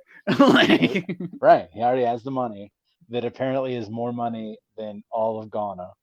And like it just fits in an envelope. Like what's the largest bill, and how many of them could you fit in there? Like is there $1,000 bill? Like even if there is $1,000 bill, like you could fit 20 of them. So it's like $20,000. Like that's a lot of money. But is it like more money than you've ever seen in your life? Like Brian Cage makes a salary. Like right. Like if it was like a briefcase, I would understand, but like it's just an envelope. see, but that's the greatness of pro wrestling, because I saw absolutely not one thing wrong with that segment until you brought it up. I just love because Brian Cage is like, oh yeah, he didn't even look at the money. He just like, okay, I agree. Like it could be $50, right? Like, Yeah, it could be a bunch of note cards in there. Right. Like, anyway, it was a minor point. I thought it was funny. It's hilarious now because it just totally just didn't even sink in for me. I was just like all in on it. Like, this is awesome. Toni Storm versus Willow. It was just after 9 p.m., so you know what time it's for. It's just time for a women's match. Time for the one women's match of the night.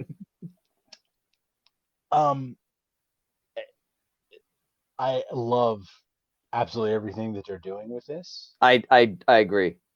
Was it a little odd for you to see Willow like just being Willow again, like happy laughing Willow, when like a few nights ago she was like throwing people off? I thought of that too. Yeah, I thought that was a little odd. Yeah, but it wasn't like, bad. Like I know that's right. Willow. Like I could see her being like, I'm gonna be mean for one night, but like this is my real personality. That's fine. Like it was fine. Like it's not a big thing. Yeah, but it was a little odd. She's gonna be like when you push Danhausen too far. Yeah, I think that's what they're getting with, and that's like, fine. But it felt a little like it was a bit of a jump, because I think they like showed the recap earlier in the show too. Yeah. So when I saw Willow, I was expecting like that Willow, but it was fine. Like I like Willow. I like her fun, happy character. So go for it. But before the match, Saraya told Shida she wasn't allowed at ringside, which I thought was weird. Yeah, because why was she going to be at ringside at all? Like, yeah, like why was Saraya going to be there? I mean, technically she's not allowed either. But right. Anyways, so of course that means that Shida was. She's going to be at ringside, of course. Which she did. Tony's shot of like she's a AEW original girl, like she hasn't been through what we've been through. I felt that I get where they're going. It felt a little forced to me. Yeah, it did. And she didn't have to say, "Oh, these AEW homegrown girls." She could have just said, "Oh, she hasn't been through what we've been through," and you know what she means. Exactly. It seemed like they were hitting you over the head a little bit too much with it.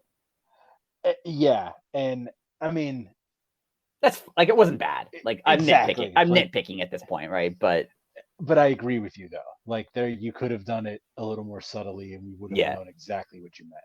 Right. I thought it was a very solid match. It was a very physical match, which I give Willow credit for what she just went through to have another banger. Storm gets the heel win, and then they jump Willow, and then Ruby comes in and makes the save. Is this the lead-in for women's tag titles? I think, first of all, yes. I also think two things. Toni Storm as a heel is a little odd to me. I get where they're going, but she seems like a face to me. Maybe she could be a heel. I don't know. But she seems like a face to me. And do you think, is Ruby going to turn on Willow? Because she's an ex-WWE person too. Yeah, but see, this is my only flaw with this feud. People are saying that Ruby is the indie girl. Yeah, but so were Saraya and Toni Storm. They just didn't they weren't like something else before WWE found them. They weren't like in the WNBA or Olympic athletes or something. Right. No, they were pro wrestlers on the indies. So right. Just you can't say that about Ruby and not say that about like Toni Storm. Yeah, I agree. Yeah. So I don't like. I think there is a way to do it, but I just don't know what it is. Like, I guess I could say they had more success than Ruby in WWE. I don't even know if that's true, though. I was just gonna say, but is that true? Because the Riot Squad had about a 1.5, 2-year run of right. Like they were on TV every. I think Ruby's gonna turn. You do? I think she will. I think you're right. It might lead to women's tag team titles. I could see, a Toni Storm Saraya versus Willow and Ruby match, and then Ruby turns. I think they're going to go all in with the ex-WWE wrestlers are the heels, and Okay. I think she's turning because Athena's Well, already a heel. They could use her. okay. Well, if you do that, do you have like Punk come in and like be their leader? Yeah, I don't know. I don't think they need a leader. I think they can be their own. I think they can be their own thing. Okay. I've seen speculation that this could lead to like a women's blood and guts match. Do you think that that's where they're going? That would be really great. I hope that's where it led. So who would your teams be? Assume they're not signing anyone new. Like assume it's not a Mercedes or anyone. What would you do? Wow. I mean, you'd have to have. Oh, Jade has to be in the thing because I mean, she's legit the only one that's truly homegrown. Right. Yeah. She's only ever had AEW matches. Yeah. Yeah, and 49 of them. Right. So, you'd have to have. Well, we take into consideration like people that are injured. Yeah. Or it's like people. Like you could bring like Thunder Rosa back or Chris Statlander. Oh, okay. Like assume that they're fine.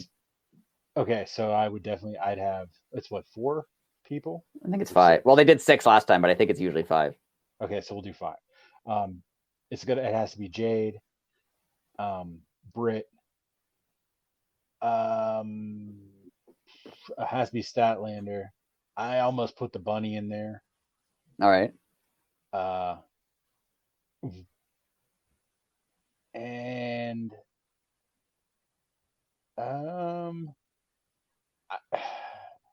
it would be between. It would have to be between Kiera Hogan and like a Sky Blue, someone like that. All right. If you're going with all like Kiera AEW. Yeah. Right. Yeah. They didn't make their name anywhere else, really. Yeah. Yeah, and because if we're just doing it straight, like Ruby had a name, we knew who she was. Right. What about Shida? You could put Shida in there, I think. She was known in Japan, but like North American. Audiences. Yeah. Okay, well then, that would be 6. Right. Yeah. Either take the Sky Blue out and put Shida, because Shida deserves to be in there. I mean, she was. Oh, but then if you have Shida, you're gonna have Riho. Oh, this is so hard. Yeah, I know. The other team is hard too because you could think of Toni, you could think of Saraya. Say you put Athena and Ruby with them. That's 4. Yeah. Who's the other one? If you don't sign anyone. Like if you could get Mercedes or like Mandy Rose, you get them. But if you don't, it would have to be someone who you could say like, if they're not an ex-WWE person, you could say that they're like they've always wanted to be, or they respect the WWE, like have them sell out. Well, basically. You could put Marina Shafir in there. Wasn't she in NXT? Oh yeah, that's true. Yeah, that's true. That would work. So was Mercedes Martinez. Yeah, that would work. Was she in? Wait, no. Was she in NXT? No, I don't think. I don't know. I don't think she was. Okay. Yes. Okay, but Marina Shafir was NXT. Right. Yeah. Okay. That would work. So that would work. Man, that roster's so freaking deep. It would be really like I hope they go that way. I mean, you could even go with like a Madison Rayne who wasn't in WWE but got famous elsewhere. Right. Serena Deeb, she was in WWE. Oh yeah, Serena Deeb was in WWE. Oh man, where's she been? Where has she been? Though. Yeah, if she's not injured, she deserves a break. Yeah. And have you noticed? I'm glad this came up. I've been meaning to text you about this. Have you noticed like AEW kind of has people like on a 3 to 6 week cycle, and then they disappear if you're not in a main storyline? Yeah, outside of like the very top. Like someone like Danielson or Britt are on all the time, basically. Right. But everybody else. Yeah. It's just kind of like a loop. Like you're starting to see, like I just noticed that we haven't seen Roosh in forever. Starting to see him again. Right. Yeah. Unless you're Miro, then you're just not on TV ever. But see, like, I mean, the dude doesn't need to be. Right. And the people complain about that too. I'm not even going to get into that. Why does it bother you? I don't complain again about it. Like, it doesn't bother me. I'm confused. Like, I just don't know where he is. Right. I get it. Like, if you have Miro, we're going way off topic, but if you have Miro on your roster and he wants to wrestle, Like, why is he not there? There's got to be something. Like, either he's fine with not wrestling or what. Like, there's got to be something. But whatever. Yeah. Anyways, This well, women's someone feud is that good. I'm excited for it. women's And I don't know it's exactly where it's going to go. Like, there's various yes, ways that it could go. It could be a a women's blood and guts match, but it could be women's tag titles, which would also be really cool. Like if Ruby didn't turn and her and Willow stay as a team, like there's a lot of women's tag teams now. Like they could easily do a tag team tournament, and it would be great. Oh, it's gonna be fun. It's gonna be fun.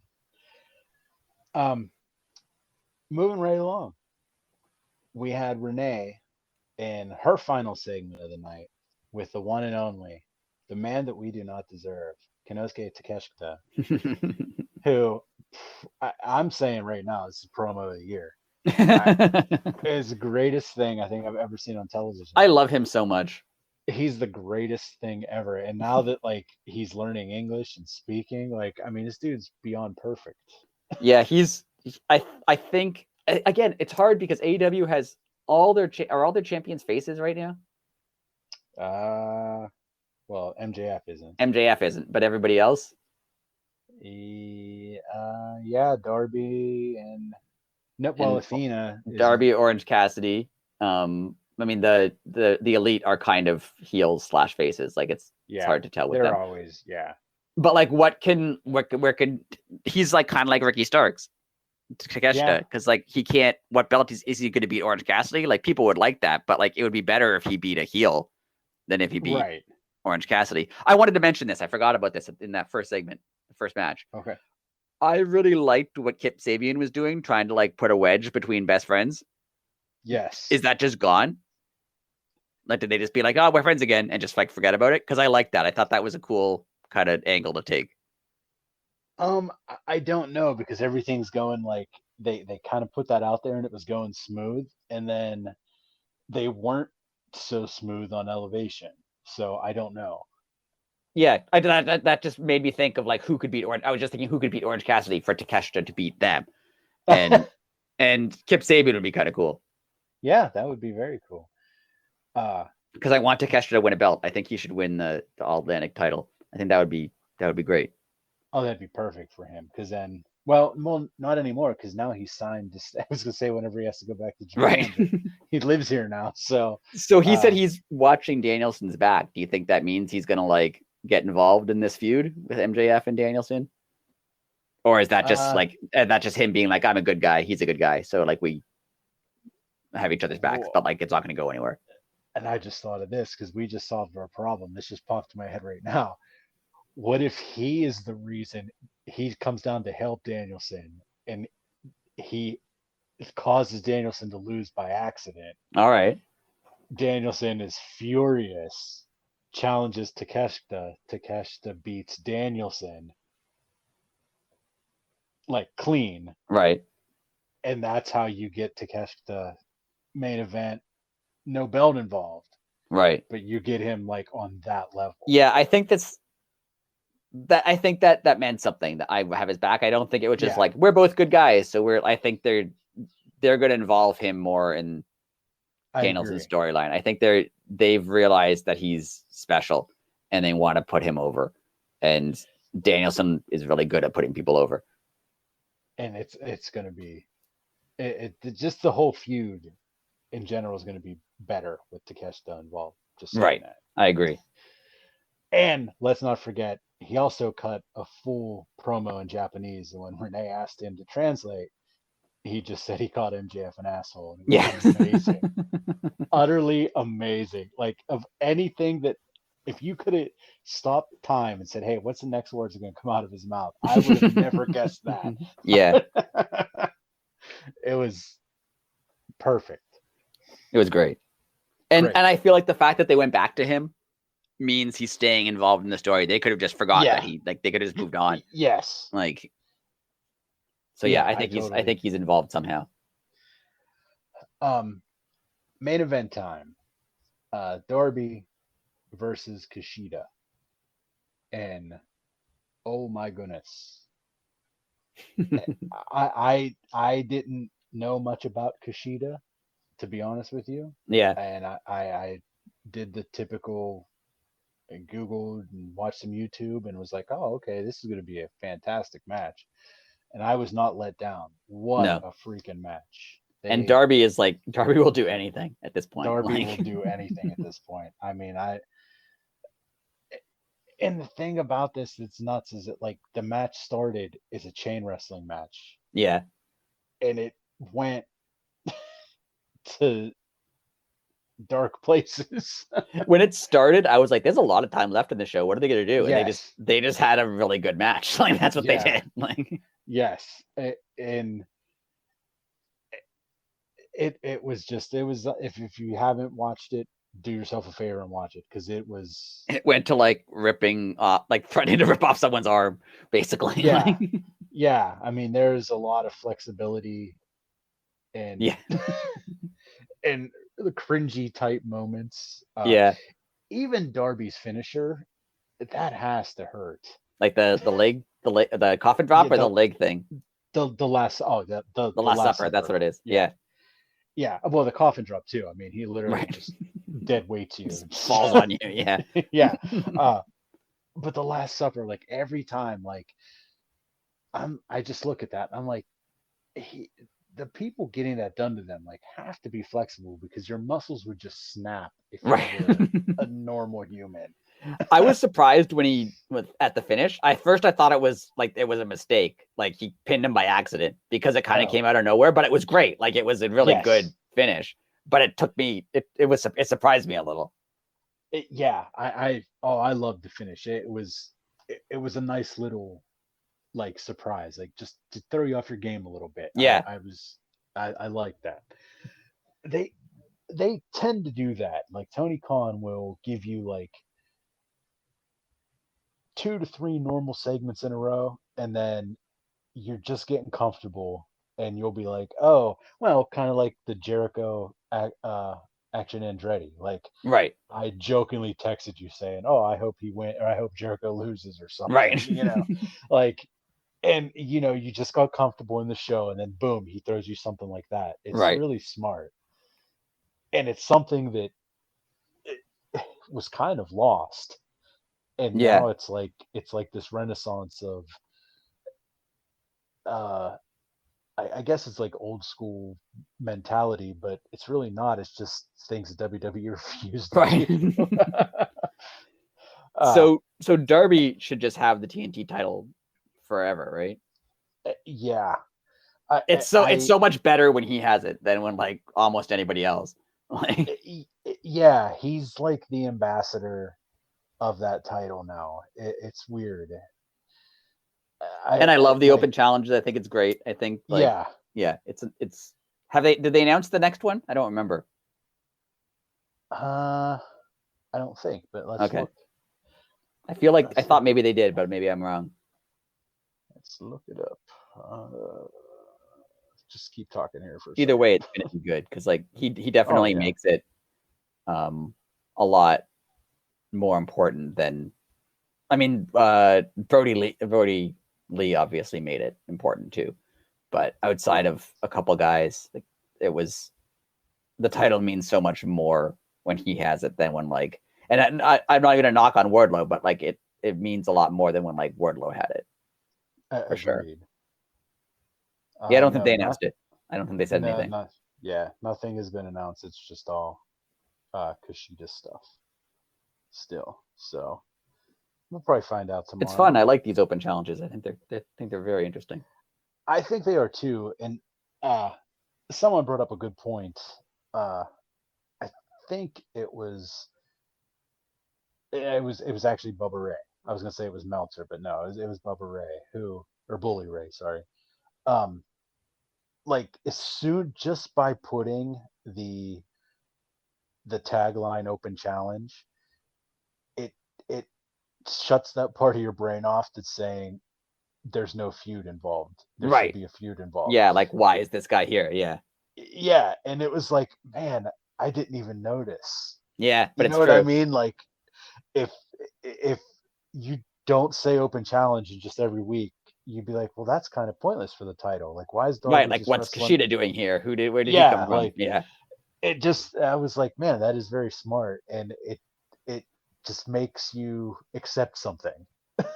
And Eh, what I really like, we've talked about this before. I feel like one of these weeks, every week, like you think, yes, oh, Darby's going to win, right? Kushida's not going to right, be TNT title, TNT champion. Darby's going to win for sure. But like one of these weeks, he won't win, right, and it won't even be a knock against Darby at that. He could lose to some unknown. He could lose to like an action and ready type right. guy, and it won't be a knock against him because like he has a match every single week. Eventually, he's going to Yeah, lose. Like if sports teams, like they don't win every game. Like even the right. best teams lose occasionally. So Darby can just do an open challenge every single week, and eventually one of those weeks he won't win. Oh, that's gonna be so fun because, like And you said, I think they should kind of play that up a little bit because then like not yeah, a great deal, but mention it a little bit because then these matches suddenly mean a little bit more. Like, oh yeah, normally I wouldn't expect Kushida to win an AEW title, but Darby's just had 10 straight open challenge matches, so right. maybe he will. Like it's fun. Yeah, it's very fun. Um, well, like obviously, Darby won, and nothing has been obviously. Again, we just talked about it. Nothing has been announced for this week. Where where where do you see this going? Do you see the open challenge staying? Do you Yeah, see him staying? I think he's just gonna do a bunch of open challenges for like several weeks, and then eventually he'll lose one. I don't know who he'll lose it to. I would like him to lose it to like when you don't expect him to lose it because that would Right. just be fun. But I Yeah, don't know. totally. Like I don't know. I want him to keep it for a while because he does such a good job with it. I was gonna say, do you have him keep it up until Revolution, Yeah, I would. and then maybe keep the open challenge, and then have a surprise at Yeah, Revolution have like a again? surprise of Revolution or like like someone you don't expect.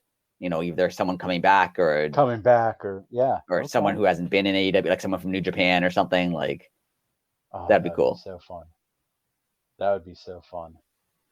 Very Ooh, cool. maybe some. Oh yeah. Anyway, no more fantasy booking. Well, speaking of fantasy booking, we have some fantasy booking Yes, actually. because Uh news came out this week, and yes, Tony Khan confirmed it. It's basically confirmed it that Sting is. This will probably be Sting's last year as a wrestler. So he's thinking yes, of whenever his contract runs out. I don't know when it is. No one's really said for sure, but that this is his last year as a wrestler. So he'll be retiring from in ring action at some point this year. And that made me think, how do you yeah, retire Sting? Because he's Sting, right? right, And it can go numerous places. Your first thought is like, oh, he should go against one of his, biggest rivals or something like that. But do you use his retirement to put someone else over, like put over a young guy or put over someone new? So it's an yeah, intriguing thing, and that was our homework for this week: is yes. how do you book like the end of Sting's career? It's way harder than you think. Yeah, it really is. It really is. I have something I came up with, but I don't know how much I like it. But you can go first. Okay, this I booked an entire year. I'm just Nice, gonna say excellent, in chunks. excellent. Yeah. So I I dwindled this down. I can read this in probably like 3 to 5 minutes, All right, but it was way longer. Uh so it's all going to start out, and like Tony Khan will come out and make an official announcement, like him on screen. all right, Uh like not in character. He's just going to say, "Hey, this is going to be things last year, and from this date on, this is like they're gonna have like a countdown, and like we'll have like there's 300 days of Sting left or all whatever, right, and every so often during those times they're gonna have like Sting appreciation nights, and like at first like it's like this like really cool thing, like there's legends, there's like they're bringing people back, they're talking about like all the old matches, like because of course they can't show them but they can talk about them because they don't right, own them. uh and it's like just kind of storyline enough, but no storyline. Like it just in between matches and stuff, little things are happening. So then you get to like the like maybe like the second one. We'll say we do like quarterly, so we're like halfway through the year. all right, So like around June, like the heels just kind of start to be like heelish about it. Like come on, like, what's this about? Like, we have to do this again? Like, yeah, like, I understand he's like a legend, but like, we're doing this. So, but it's kind of like brushed under the rug. And Sting's just like Sting about it, like real like nonchalant. And like we'll get to like the end of summerish, and the dates, like there's an actual date now. Like countdown is now like say like whatever the December pay-per-view is that I always forget. November is Full Gear. November, yeah. All right. Just so like their end of the year. So like, okay, Sure. Full Gear, this is Sting's his last hurrah, blah blah blah. So uh the date is set that, excuse me, that show, it ends with um MJF coming out saying, "Oh, it's too bad. I already have my my dance card full for Full Gear. I was going to give you, your goodbye match. You can wrestle a living legend, Sting, like in typical MJF." Right. And so, you know, it ends with that. So Sting, like the next week, he was like, it's I'm not worried about that. I'm not trying to fight anybody. I just want to enjoy like the little bit of time I have left, the camaraderie. And he's not getting like any reaction, and it's killing MJF. There's no like Sting reaction. So like he MJF just keeps turning it up, turning it up, turning it up. So uh we are at the Wednesday before Full Gear, and it's it's Sting's last Dynamite, and it's like all throughout the night it's Sting, Sting, Sting, and uh MJF comes down again, and it's like, we'll say like the very beginning of the 9 o'clock. He starts 9 o'clock, and he's like, you know what? I've had enough of you, Sting. Blah blah blah. Not only are you a has been, you were a never were. Like you weren't even good enough to be in WWE. Blah blah blah. You stayed at WCW. You loser type stuff. Right. So Sting's music hits. Sting, Darby, the entire locker room comes down. Sting grabs the mic and he says, "Well, kid, I have a lesson for you. You should use your head before you talk, because this business deal with a lot of scumbags, deal with a lot of carny people, and you have to learn to take care of yourself. So when I signed my contract, I put in there that at any moment I can have a title shot whenever I want it, because I was taking care of me." And I told Tony Khan right before we all came out here, that's why all these people are out here, because the bell's going to ring and I have a match right now. Bell rings, destroys MJF. 1, 2, 3. He just lays the belt over him and walks away. All right. I love it. Just, just doesn't even take the belt, and that's like, it, just give the crowd what they want. Gonna destroy the heel who's been on him. It doesn't really hurt MJF because he gives the belt back, and it's also that, kind of respect your elders type thing. I like it. I like it. Oh, I cool. like it a lot because I also booked Sting against MJF in Oh, mine. nice. Very nice. I mean, I didn't So, have mine's not as much detail as yours, but it's similar. I like it though. I think it's great. thank you. Mine's gonna end around the same time because I feel like Sting's debut was Winter is Coming, which is in December. So I Right. feel like his contract probably runs out around the same time.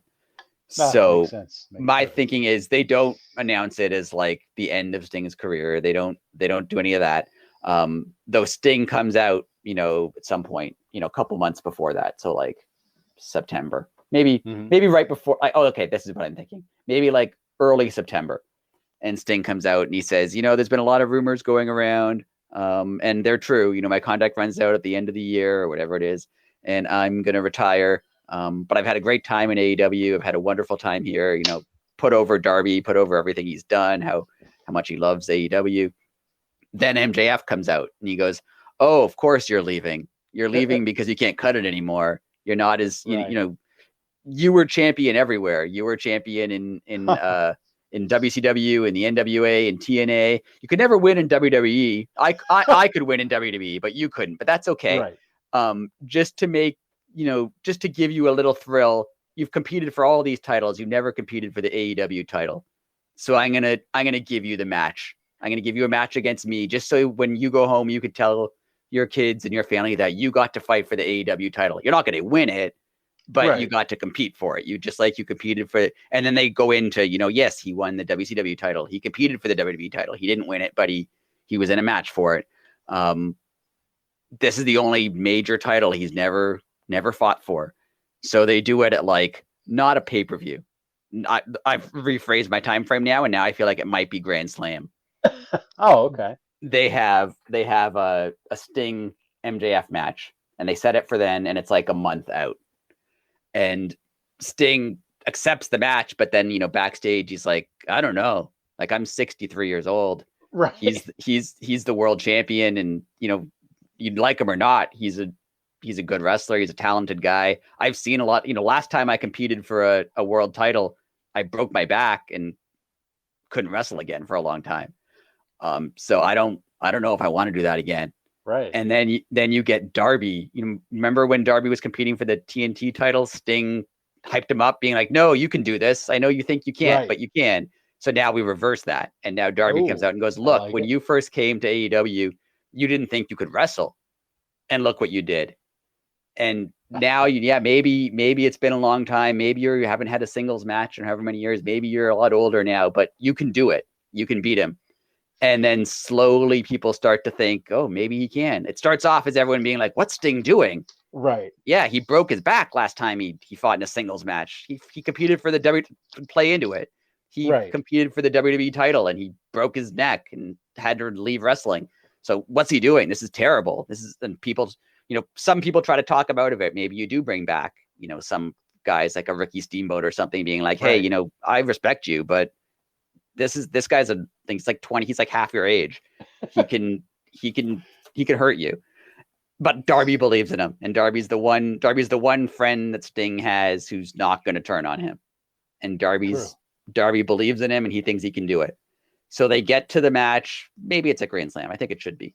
They get to the match, and Sting wins.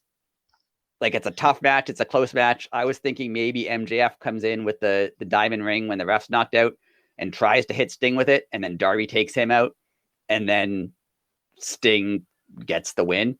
So he didn't actually, you're not burying MJF by being like a 60-year-old guy beat you. Like, Darby helps, but Sting wins, and Sting becomes AEW champion. And I just wanted to put his like name on that title. I think he deserves it, and I think you're right. Like, the crowd wants to see it, and it makes the AEW title mean a little bit more if Sting held it. Absolutely. So then my first thought was, okay, but he's going to give it up. Like, he's not going to stay. Right. But no, he's not. He's going to keep it. Because at this point, Sting is, he's bought into his own hype now. Darby hyped him up, and he believes it. He's feeling it. Maybe this is his last run, but he's going to have a real run with it. And so it goes on for, maybe, I don't know, a month, however long. A month, maybe a month, maybe 2 months. And he's not like fighting every week or whatever, but like he's AEW champion, and he, comes out and he cuts promos, but you still know at the end of the year, his contract runs out. So at some point, like October, November, like a month or so later, MJF goes, okay, I'm sick of this. You come out and every week you talk about how you're AEW champion, and everyone talks about how great you are. Like, no. You didn't even win that match. I won that match. You should have been disqualified. This is not fair. And I want my rematch. So we do a rematch, and we book it for like Winter's Coming, which is like the end of Sting's career. Right. And he's probably going to lose because his contract's running out, and it's a rematch. So like everybody, like, not in storyline, but like the fans all kind of know he's going to lose. But you never say like, this is Sting's last match. But everyone kind of believes that it's Sting's last match. They have the match. MJF wins. Sting loses the title. MJF is champion again, and Sting retires. That's my ending. I like it. I dig it. It's fun. It's it's so sad. It's really hard to book Sting's ending though, because you're like, you don't want to put him over everybody, because like he is 62 years old, right? Or 63 years old. You can't like have him, beat everyone. But like, yeah, he's Sting. He should have like a real ending to his career that means something. Right. And I mean, I totally had him destroy. I mean, MJF doesn't get even a swing in my story. I think that works too. Like, because again, you're losing to Sting, so it doesn't really matter, right? Like, right. And like I said, like it's like, Well, what I would like to see there is, when Sting no sells things, I would like to see MJF hit him with the diamond ring and Sting just no sell it. Oh, that would be incredible. And then just like crush him. That would be great. That would be absolutely incredible. Oh, that was fun. But it is hard because my initial first thought was like, oh, find like a rival, not like Ric Flair, obviously, but like someone he's had, a history with, and have them be his last match. But they're like, no, let him interact with like the world champion. Yeah, like I kind of thought that way too for a second, and then I was like, of course that match would take place in AEW, but let AEW make the history. Like, right. That's why I went with MJF being the champion, so I just kept the belt on him. So, right. that cements, like you said, everything. Just having your champion in the ring with Sting in his last match, right, will cement the and whole I did realize that he has competed for every other title. Like he competed for the WWE. He didn't win it, but he was in a match for the WWE title. And obviously all the other titles he's won. So like, yeah, he should be in a match for the AEW title. And he hasn't had a singles match in AEW, and I don't think he wants to, but I want him to. If I'm booking it, I'm somehow convincing him to do it.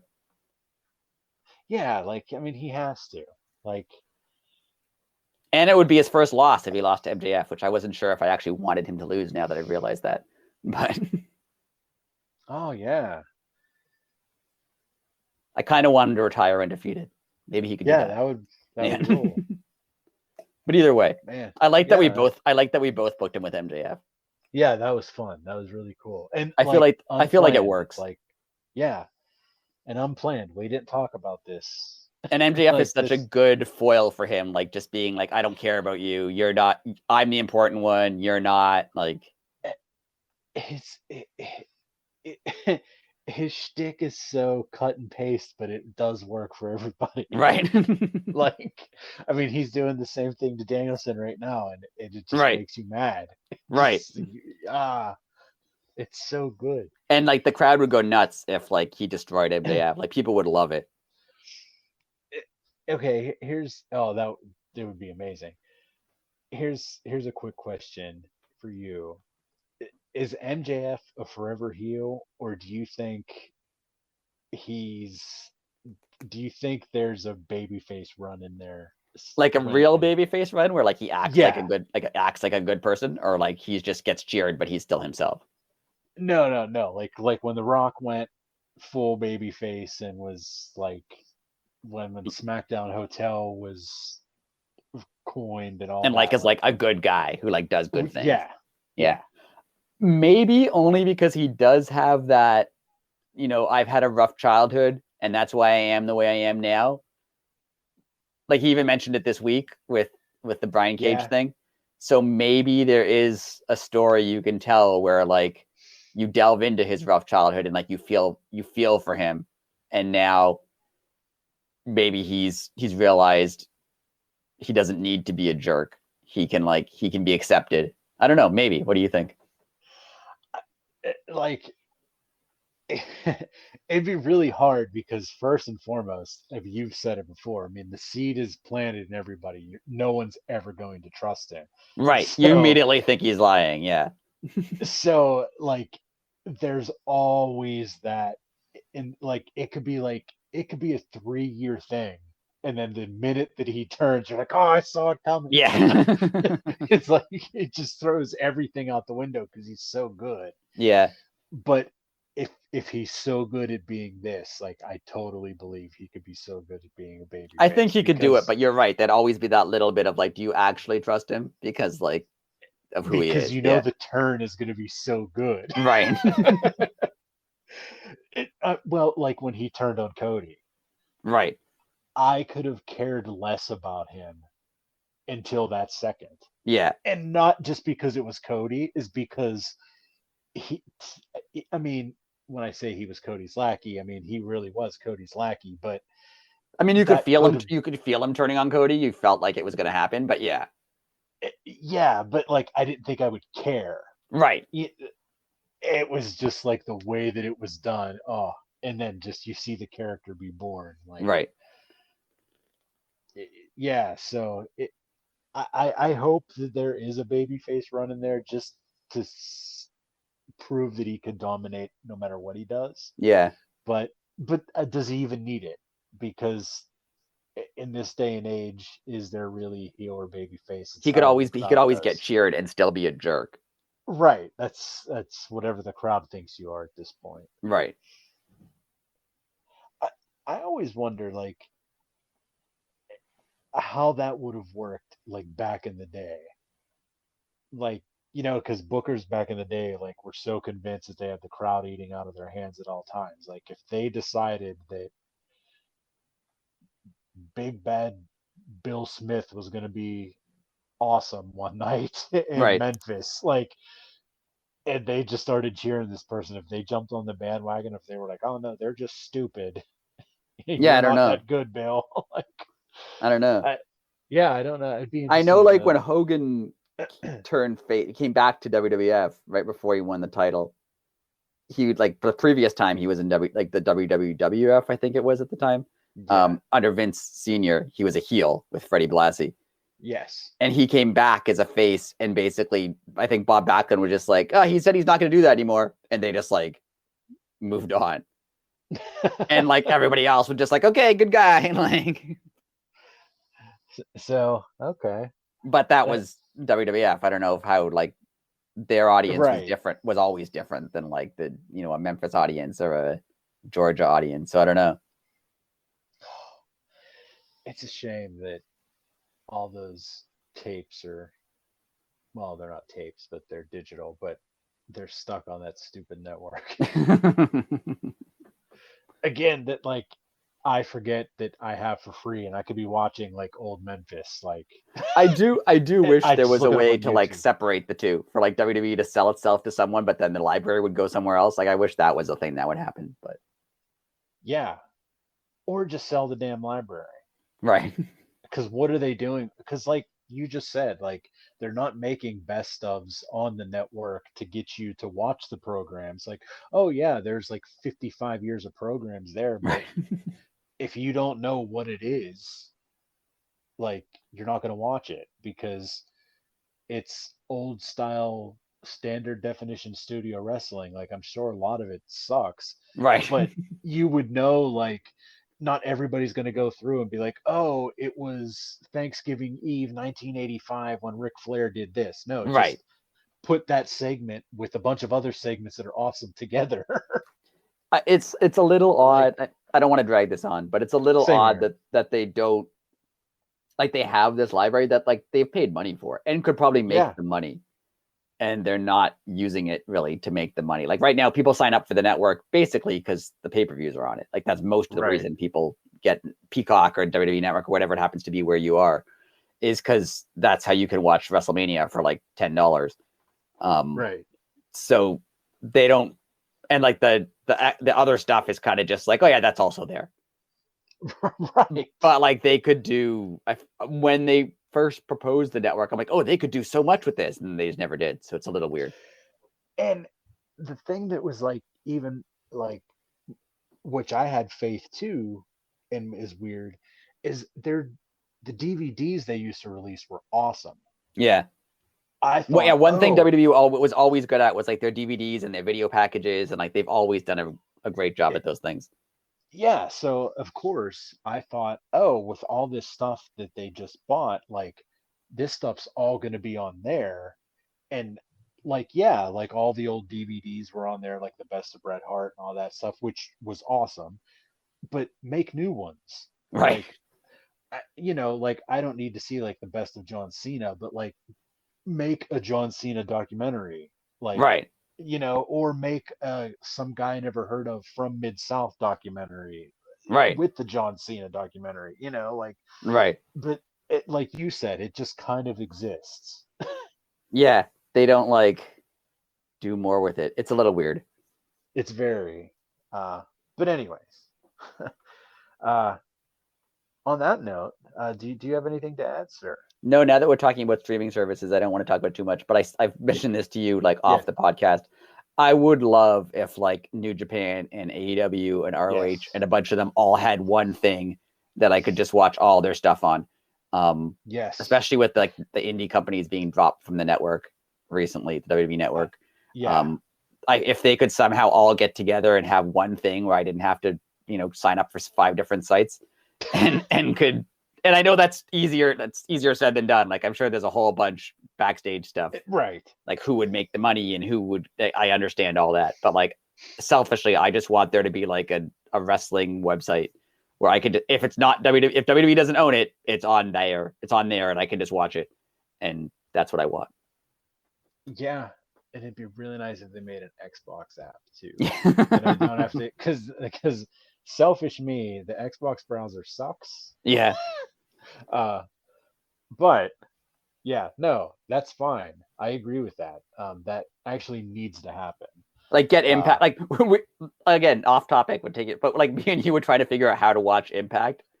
Yeah. And like I don't even know how to, like I spent time on it and I don't know I don't know how to watch Impact. I was just gonna say I still don't know how to do it. The one thing that I did find out, apparently this is a FYI to people. There are people that just stream it on Twitch, and apparently Impact doesn't care.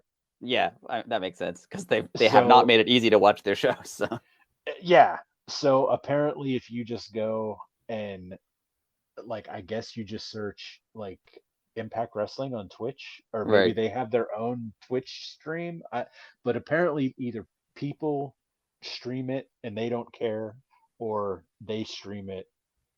But I it like was because you weird. still aren't entirely sure that. Yeah, it was very vague. So yeah, get Impact in there. Put them on this network too. Put them all Yes. on a wrestling website where I can watch everybody, and I would be happy. And but before I forget, we were talking about fantasy booking, and I said I had another Briscoe thing All right. before we go.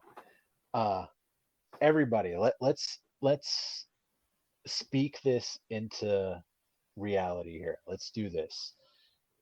I think we should tweet at FTR and Mark Briscoe, and when you're ready, let's get FTR and Mark Briscoe together and go after the AEW Trios titles.